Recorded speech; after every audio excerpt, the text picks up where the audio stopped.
श्री सच्चिदानंद सतगुरु साईनाथ महाराज की जय।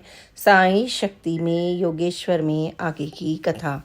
बाबा की असाधारण सामर्थ्य शक्ति देखकर लोग सोचते थे कि बाबा सभी के लिए सब कुछ करने में समर्थ हैं, लेकिन वास्तव में ऐसा नहीं था।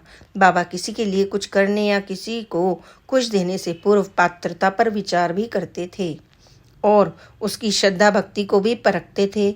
दुखी और वेदनाग्रस्त लोगों को देखकर बाबा का हृदय पिघल जाता था और वे प्रारब्ध और कर्म बंधनों में शिथिलता प्रदान करने के लिए तैयार भी हो जाते थे, लेकिन वे कर्म विधान को कभी पूर्णतः अनदेखा नहीं करते थे। बाबा का कर्म संहिता से निरापद विश्वास था। वे कहते थे, मेरे पास दुराचारी और सदाचारी दोनों आते हैं और वे मुझसे अच्छी वस्तुओं के लिए प्रार्थना करते हैं, लेकिन मैं उन्हें यह सब कैसे दे सकता हूँ जब तक कि उन्होंने उसे पाने के लिए अच्छे कर्म ना किए हों। भक्तों का अनुभव था कि जब कोई दुखी व्यक्ति रोग निवारण के लिए प्रार्थना करता था तो करुणामय बाबा उसकी सहायता अवश्य ही करते थे, लेकिन जब कोई मृत्यु जैसे विषय पर बाबा से दखल देने की प्रार्थना करता था तो बाबा उसे प्रेम पूर्वक कुदरत का विधान समझा देते थे। ऐसे ही एक अवसर बाबा ने स्पष्टता कहा, मैं मृत्यु को जीवित कर सकता हूँ, आत्मा को नए शरीर से निकालकर मृत शरीर में भी डाल सकता हूँ, लेकिन ऐसा करने पर जो अच्छे कार्य नए शरीर को करने हैं वे नहीं हो पाएंगे। बाबा बहुत सजग सचेत रहकर भी पूर्णतः संत विवेक से ही अपनी सामर्थ्य शक्ति का उपयोग करते थे। किसी के कहने या दबाव में आकर उन्होंने कभी कोई कार्य नहीं किया और ना किसी को आशीर्वाद ही दिया। यह भी देखने में आया है कि प्रकृति भी बाबा की सर्वसमर्थ सत्ता के आगे नतमस्तक थी और उनकी कार्य योजना में अपना योगदान देती थी। बाबा का प्रकृति के प्रति अद्भुत तादात्म्य था। उनकी आंधी तूफान और बरसात आदि की भविष्यवाणी सत्य सिद्ध होती थी। बाबा के मन प्राण प्रकृति के साथ एक इस तरह से एकीभूत हो गए थे कि लगता था जैसे प्रकृति बाबा को न केवल अपने क्रियाकलापों का यथा आवश्यक संकेत देती है बल्कि उनके आग्रह आदेश का पालन भी करती है। बाबा के साथ प्रकृति की यह अंतरंगता विरल अवसरों पर देखने को मिलती थी।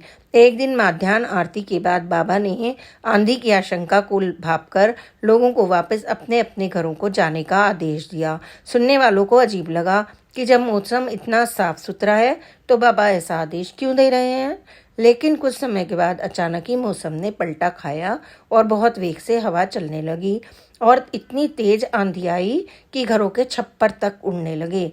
लोगों के लिए प्रकृति की यह लीला तो आश्चर्यजनक थी ही, लेकिन उससे भी ज्यादा विस्मयजनक था प्रकृति के साथ बाबा का यह साचार्य भाव।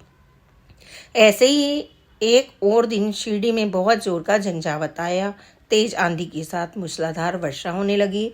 बादलों की तीव्र गर्जन और बिजली के घोष घर्षण से लोग घबरा गए और बाबा से संकट निवारण के लिए प्रार्थना करने लगे। बाबा तत्काल मस्जिद से बाहर निकले और दीवार के समीप खड़े होकर आकाश में गरजते बादलों पर दृष्टि जमाते हुए किंचित आवेशपूर्ण स्वर में बोले, बस अब शांत हो जाओ। और सचमुच कुछ ही क्षणों में हवा का वेग मंद पड़ गया और वर्षा भी थम गई। इसी तरह एक बार एमजी प्रधान के साथ कुछ लोग शिरडी से मुंबई वापस जाने के लिए कोपर गांव से ट्रेन पकड़ना चाहते थे, लेकिन तेज बरसात ने उनका रास्ता रोक लिया। बाबा ने उनकी परेशानी समझकर आकाश की तरफ देखा और बोले, अरे अल्लाह, बरसात पूरी कर, मेरे बच्चे घर जाने वाले हैं। बाबा के ऐसा कहते ही बरसात धीमी हो गई और वे प्रधान उनके साथी आराम से कोपरगांव पहुंच गए। एक अन्य दिन लोग मस्जिद में बाबा के इर्द गिर्द बैठे बतरस का आनंद ले रहे थे। तभी उन्होंने देखा अचानक धूनी की अग्नि प्रचंड हो गई है और उसकी लपटें मस्जिद की छत तक पहुंच रही हैं। यह दृश्य देखकर सब भयभीत हो गए। कोई भी समझ नहीं पा रहा था कि जल डालकर अग्नि को शांत कर दें या कोई अन्य उपाय काम में लाएं।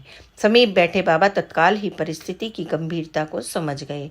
उन्होंने अपना सटका उठाया और मस्जिद के खंभे पर थोड़ा बलपूर्वक प्रहार करते हुए अग्नि की लपटों को लक्ष्य कर रोषपूर्ण स्वर में बोले, नीचे उतरो और शांत हो जाओ। बाबा सचमुच ही बाबा के आदेश की पालना करते हुए अग्नि की लपटें तत्क्षण ही कम हो गईं और कुछ ही मिनटों में धुनी शांत और पहले की तरह हो गई।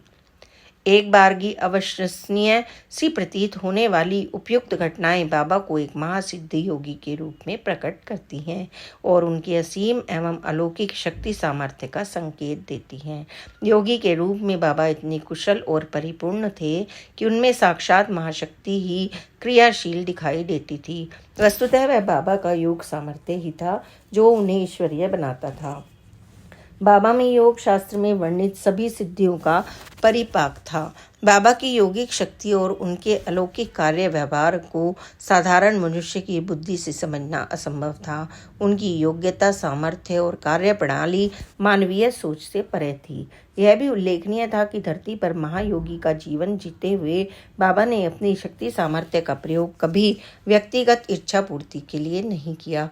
उन्होंने अपने सिद्ध सामर्थ्य से के माध्यम से सदैव शरणागत भक्तों की सेवा सहायता की और उनका हित उत्थान किया।